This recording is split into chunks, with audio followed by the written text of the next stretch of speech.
Cowboys Nation, we need to talk about where this team is right now and what has to change for them to truly compete at the level we all expect. Starting with the defense, there's one issue that's been glaring week after week: Kenneth Murray. It is clear at this point that he is not contributing in a positive way to the team. 73 tackles may sound impressive on paper, but raw tackle numbers can be deceiving. They do not account for missed assignments, poor positioning, or the inability to make impact plays that actually swing a game. When you watch Murray over the course of the season, the truly meaningful plays he makes are rare, and that is a big problem for a team trying to defend at a high level. His struggles in run defense have been particularly noticeable, with him ranking near the bottom of the league among qualifying linebackers. Athleticism alone is not enough to make a linebacker effective. You need instincts, you need decision-making, and you need the ability to consistently stop the opponent where it counts. For those reasons, it might be time to consider starting Logan Wilson at middle linebacker or giving Shamar James some more opportunities to see if he can rise to the challenge. The team cannot continue to rely on a player whose ceiling seems capped and whose performance actively puts the defense at a disadvantage. Beyond personnel, the Cowboys have struggled with special teams in ways that are quietly damaging their overall performance.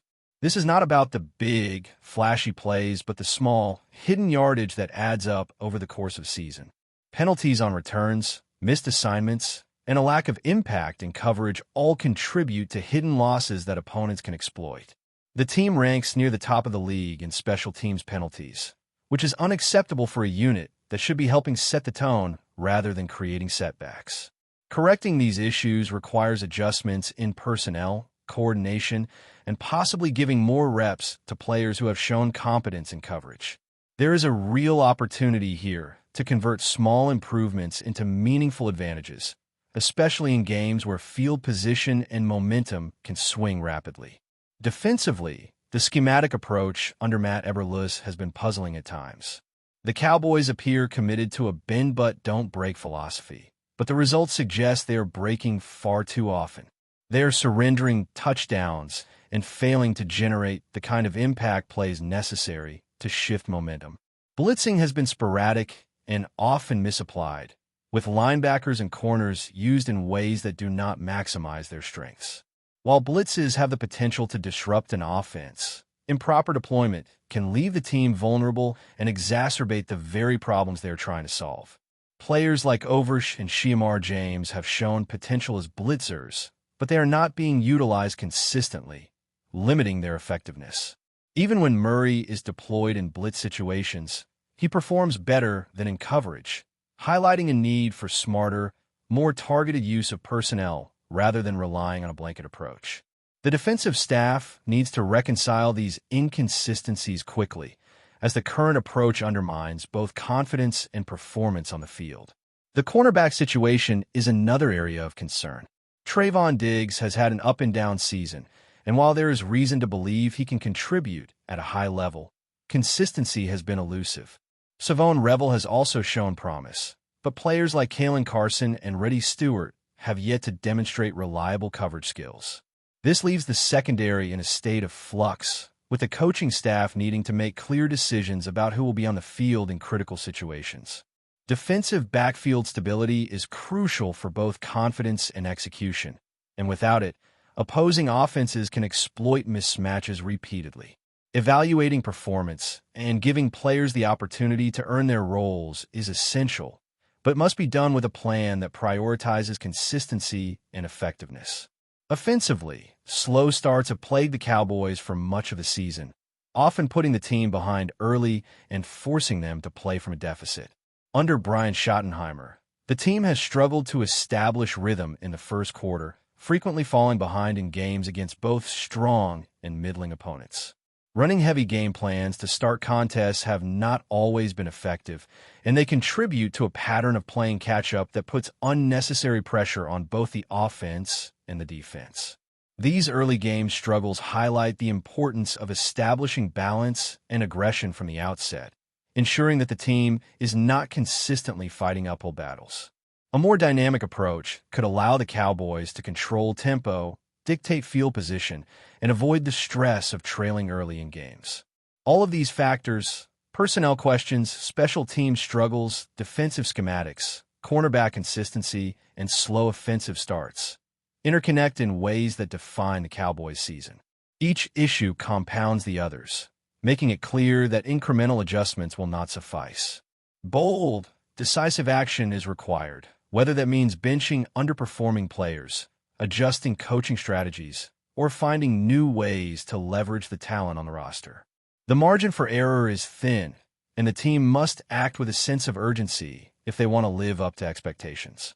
Every game, every play, and every decision matters, and the Cowboys cannot afford to continue the patterns that have hindered their progress so far. Moving forward, the key to improving the Cowboys lies not only in personnel and scheme adjustments, but also in how the team approaches mental preparation and execution on a week-to-week basis. Confidence is an underrated factor in football, and the Cowboys have shown moments where it wavers, particularly on defense. When a linebacker fails to fill the correct gap, or a corner misreads a route, it triggers a chain reaction that affects everyone else on the field. Opposing teams exploit that hesitation or miscommunication immediately, turning small mistakes into big plays. Fixing this requires more than just play calling. It demands discipline, accountability, and repetition in practice to ensure that players are instinctively making the right reads when the game is on the line. Without this, even the most talented roster will struggle to execute at the level necessary to win close games. The offensive side of the ball also has areas that need immediate attention, particularly in how the team establishes rhythm in the first quarter. Time and again, the Cowboys have fallen behind early, leaving them in a position where they are forced to abandon the run game and rely on quick strike passing to catch up. This puts added stress on both the offensive line and the quarterback, while also exposing the defense to extended time on the field. A consistent opening drive that balances run and pass could fundamentally change how opponents approach the game, allowing the Cowboys to dictate tempo rather than react to it. Creating this balance requires better pre-snap reads, smarter personnel groupings, and a willingness to commit to plays that may seem risky but have the potential to generate momentum early. Every yard counts in football, and the first quarter often sets the tone for the rest of the game. Another major factor that cannot be overlooked is the use of linebackers and blitz packages. The Cowboys have the raw talent to generate pressure on the quarterback, but inconsistent usage has limited effectiveness. Players like Oversh and MARR James offer unique abilities in blitz scenarios, yet they are often underutilized or deployed in ways that do not maximize their strengths. When a linebacker has the speed, strength, and instincts to disrupt plays, failing to leverage that creates missed opportunities that can cost points and field position. Even Kenneth Murray, who has struggled in coverage, shows flashes of competency as a blitzer, further illustrating that proper deployment could yield tangible results. The coaching staff needs to reevaluate when and how these players are used, moving away from rigid schemes and toward more adaptable, creative strategies that play to their strengths.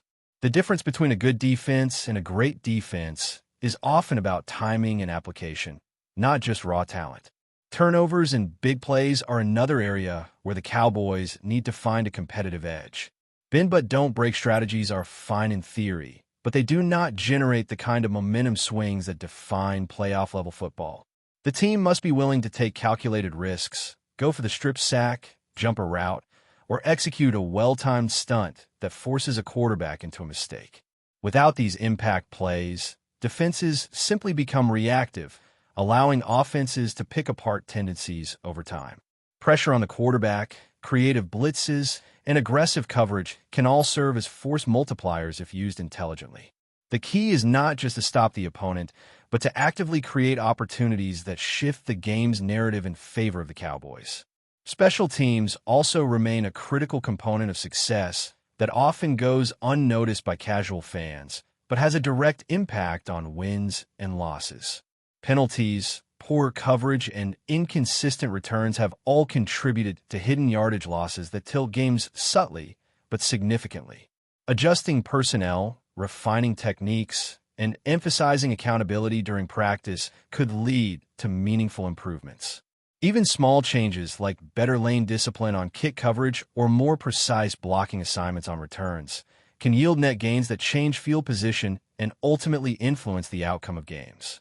When a team can combine efficiency on special teams with strong offensive and defensive execution, they establish a level of dominance that is difficult for opponents to counter.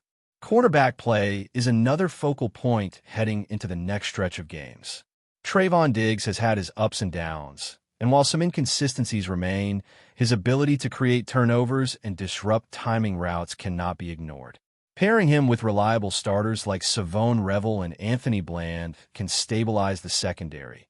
But this requires clear communication, consistent rotation, and a willingness by the coaching staff to let talent dictate the lineup rather than strict seniority or habit. Kalen Carson and Reddy Stewart provide depth, but their role must be carefully managed to avoid undermining defensive cohesion. In coverage, timing, anticipation, and trust between corners and safeties are essential. Misalignments and hesitation are exploited immediately, which reinforces the need for structured practice and disciplined execution. The Cowboys' offensive game planning under Brian Schottenheimer has shown glimpses of innovation, but too often, the team struggles to implement strategies effectively during live play. Establishing tempo early, mixing run and pass efficiently, and adjusting to opponent tendencies in real time are all areas where improvement could yield tangible results. Slow starts are costly, and being forced to play catch-up exposes weaknesses that might otherwise remain manageable. By focusing on first-quarter effectiveness, balancing play calling, and emphasizing situational awareness, the Cowboys can create a more sustainable offensive approach. Success in these early moments carries momentum into the second and third quarters, reducing pressure on the defense and allowing the team to control the narrative of each game. Finally, confidence and mental toughness must be addressed across the roster. Football is as much a mental game as it is physical, and the Cowboys have shown vulnerability when faced with adversity. Inconsistent execution, missed assignments, and hesitation at critical moments have cost them points and momentum. The coaching staff must emphasize accountability, repetition, and focus, ensuring that each player is not only physically prepared but mentally resilient. This preparation must extend to situational football, where understanding tendencies, reading formations, and executing assignments under pressure is paramount. When players trust both themselves and their teammates, the entire team functions at a higher level, and mistakes are minimized. The Cowboys have the talent to compete with anyone, but unlocking that potential requires cohesion, discipline, and a willingness to make bold adjustments when necessary.